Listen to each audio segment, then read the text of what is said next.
Hymne national.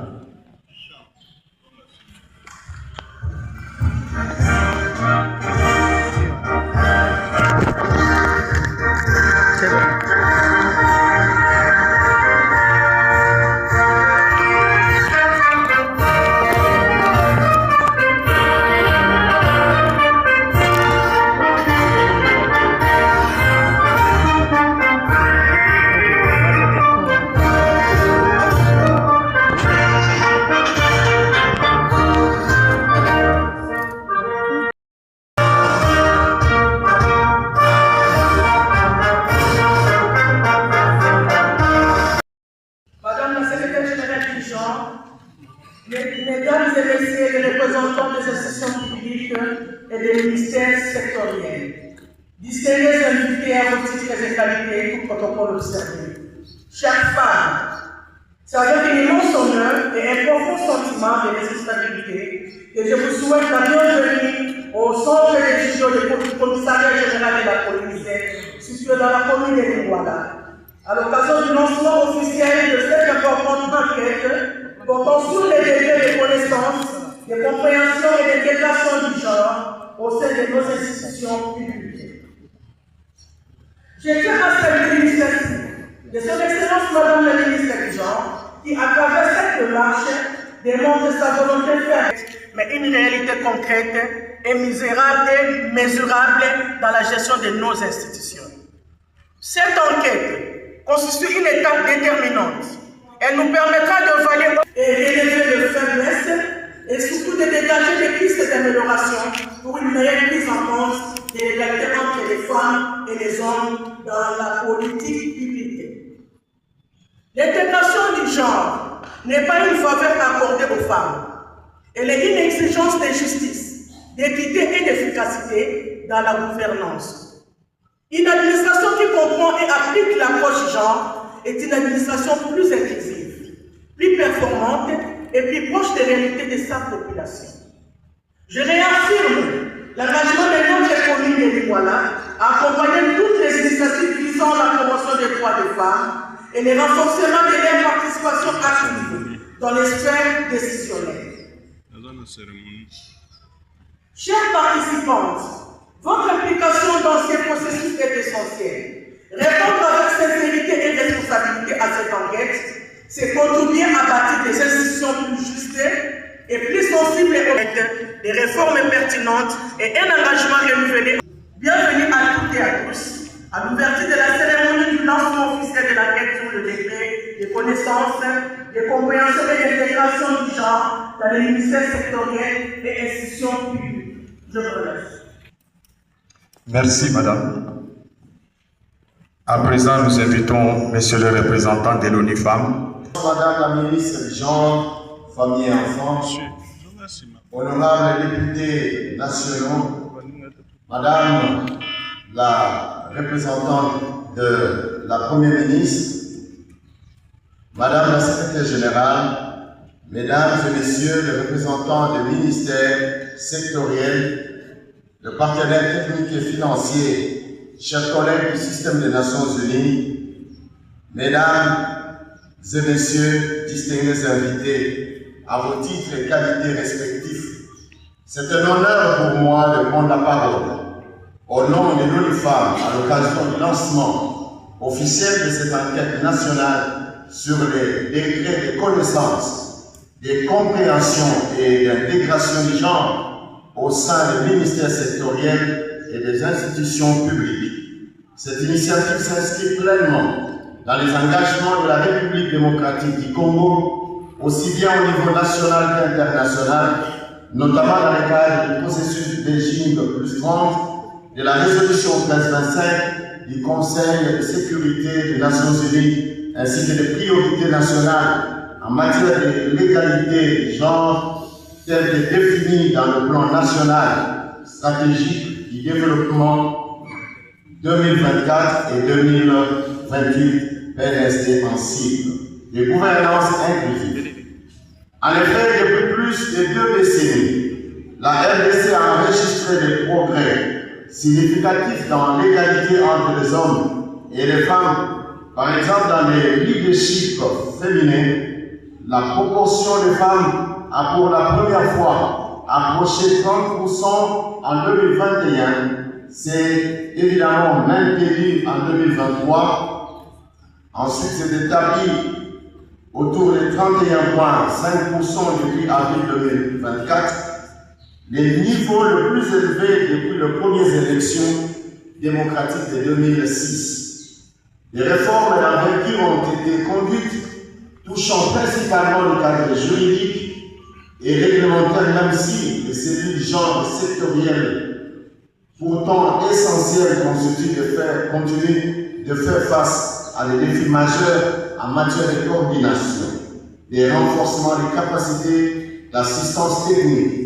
Cependant, l'intégration du genre dans les politiques publiques, le programme de développement demeure encore un défi majeur à relever par tous les acteurs, y compris la culture des données statistiques sexio-spécifiques. Cette enquête est donc cruciale. Elle permet d'obtenir un profil clair de chaque ministre, d'identifier les forces, les lacunes, les besoins réels et de disposer des données sexo-spécifiques d'un outil solide pour renforcer les dialogues intersectoriels ainsi que la régularité. Elle constituera également la base d'une feuille de route pour un renforcement ciblé des capacités ainsi que pour la planification et les appuis techniques futurs. ONUFEM se réjouit de la collaboration étroite avec le ministère du Genre, le PNUD et tant d'autres agences du système des Nations Unies et l'ensemble des partenaires techniques et financiers. Cette synergie témoigne de notre engagement commun en faveur de l'égalité entre les femmes et les hommes au sein de l'administration publique congolaise. Nous restons donc pleinement engagés à accompagner ce processus de la collecte des données jusqu'à l'utilisation concrète des résultats. Ensemble, nous pouvons contribuer à bâtir une gouvernance plus inclusive, plus efficace, plus sensible aux réalités vécues par les femmes et les filles en République démocratique du Congo. C'est en ces mots que je voudrais vous dire merci pour votre attention aimable et souhaiter un fructueux atelier à tous. Merci.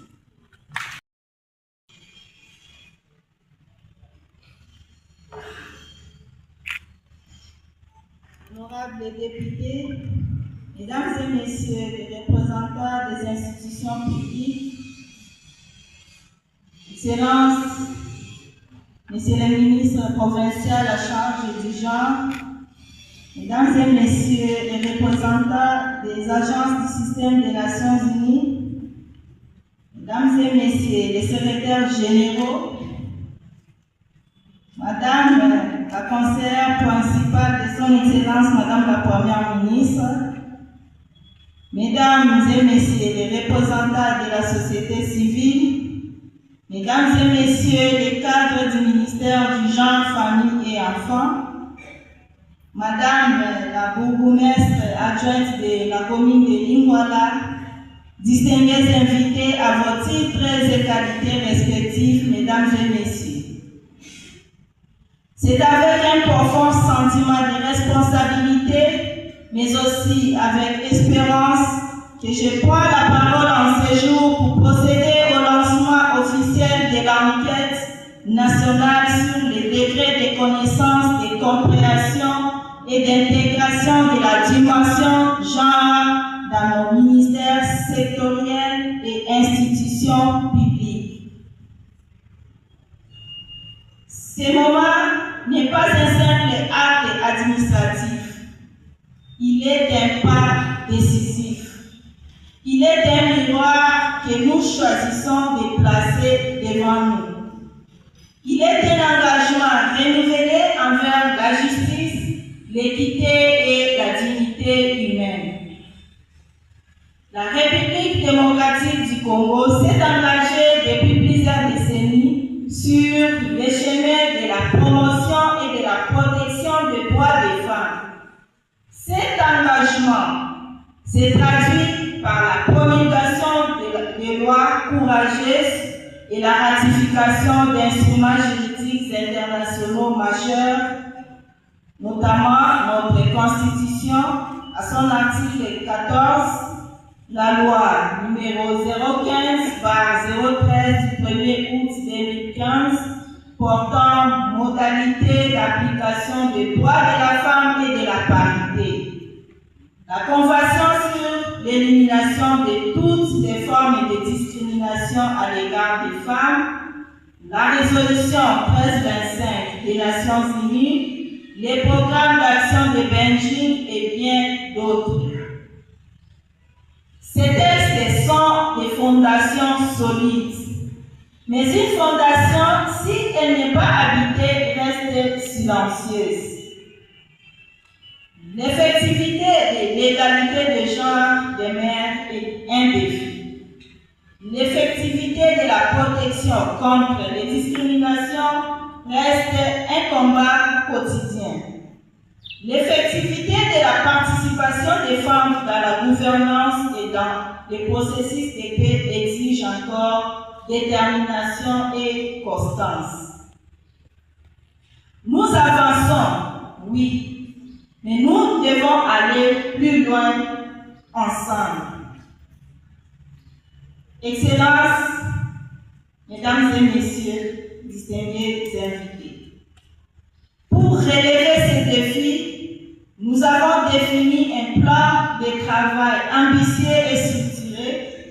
Celui-ci prévoit notamment l'intensification de la sensibilisation et de la vulgarisation des textes juridiques, la mise en œuvre des stratégies nationales, notamment celle de la masculinité positive et celle de la lutte contre les violences basées sur le genre, l'installation des maisons de la femme, le renforcement des centres intégrés multisectoriels de prise en charge holistique des survivantes des violences sexuelles et basées sur le genre, l'opérationnalisation effective du comité interministériel ainsi que du Conseil national du genre et de la parité.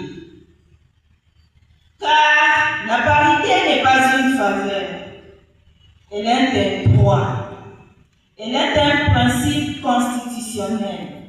Elle est un levier de transformation sociale. C'est dans cette dynamique que nous avons lancé les 10 et 11 février dernier le processus d'opérationnalisation des mécanismes prévus par la loi avec la participation active des ministères sectoriels et de la société civile. Cependant, une vérité s'impose à nous. L'intégration du genre dans les politiques publiques demeure inégale. Les points focaux et les cellules sectorielles du genre existent, mais il manque parfois de coordination, d'outils techniques, de formations adaptées et de moyens suffisants. Or, intégrer le genre ne signifie pas ajouter un mot dans un document. Intégrer le genre, c'est changer les regards.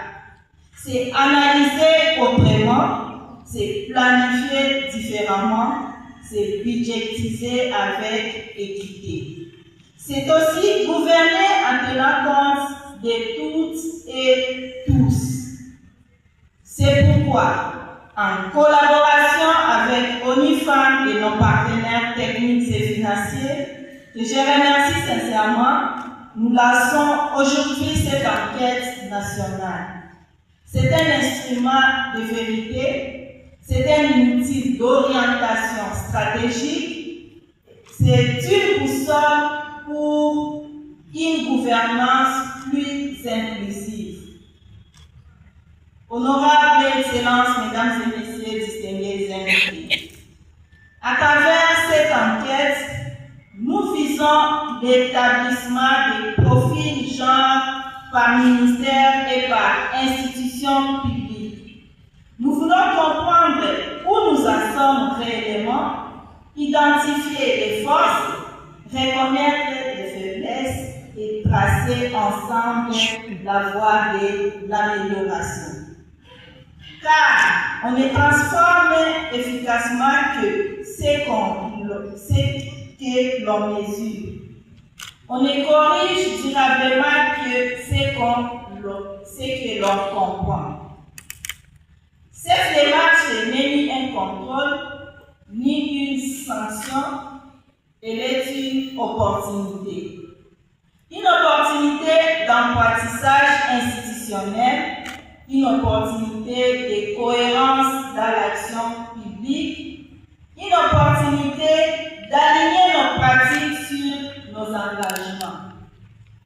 J'en appelle donc à une participation massive, sincère et responsable de toutes les cibles concernées. Que chaque ministère, chaque institution, chaque cadre comprenne que cette enquête est un acte de maturité institutionnelle. En intégrant véritablement la dimension genre, nous ne servons pas uniquement les femmes, nous servons la nation, nous renforçons la paix, nous consolidons la démocratie. Nous bâtissons un développement durable et inclusif. Et parce que l'avenir de notre pays ne peut être amputé de la moitié de son potentiel, parce que chaque femme debout élève toute une société. Parce qu'aucun développement n'est possible dans l'exclusion. Je déclare solennellement l'enquête nationale sur les décrets de connaissance, de compréhension et d'intégration de la dimension genre dans les ministères et institutions publiques. Que cette démarche soit une lumière, que cette lumière éclaire nos politiques et que nos politiques transforment durablement la vie de nos populations. Je vous remercie.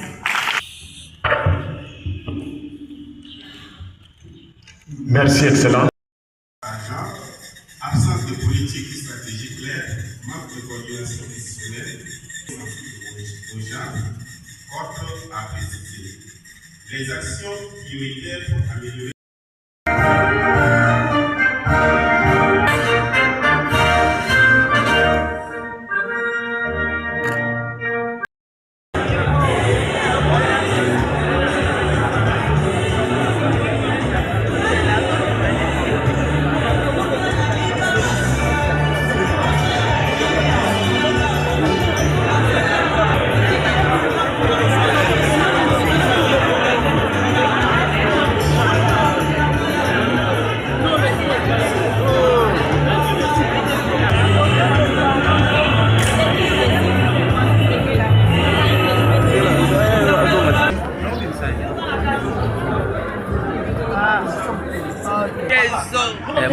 Des autres.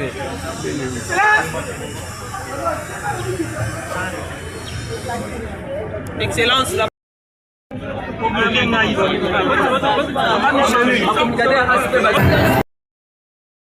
L'enquête menée sur le décret de compréhension des connaissances de l'intégration.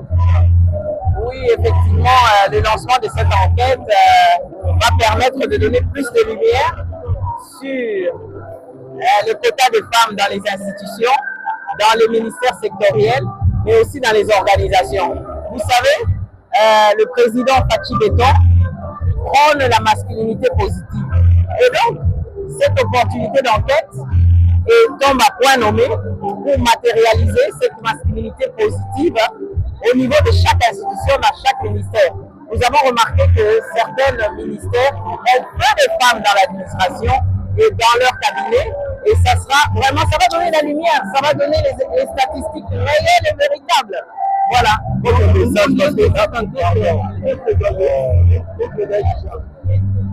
J'ai une question. La célébration de cette édition pour la femme congolaise, elle est préparée. Est-ce que la femme congolaise va célébrer cette édition avec une frustration? poser de la guerre, de la pression des quel est votre message vis-à-vis de cette femme qui continue à être évoluée? Vous savez, lever de toutes les femmes congolaises, provinciales et de quinoises, c'est la paix. Après la paix, c'est la reconstruction. C'est ça. Parce que si nous avons la paix, nous allons poursuivre notre agenda du genre. Mais sans la paix, nous ne pouvons poursuivre l'agenda du genre. Voilà pourquoi toutes les femmes, en unanime, s'impliquent dans la résolution de la paix selon l'article 13.5 des Nations Unies. Merci.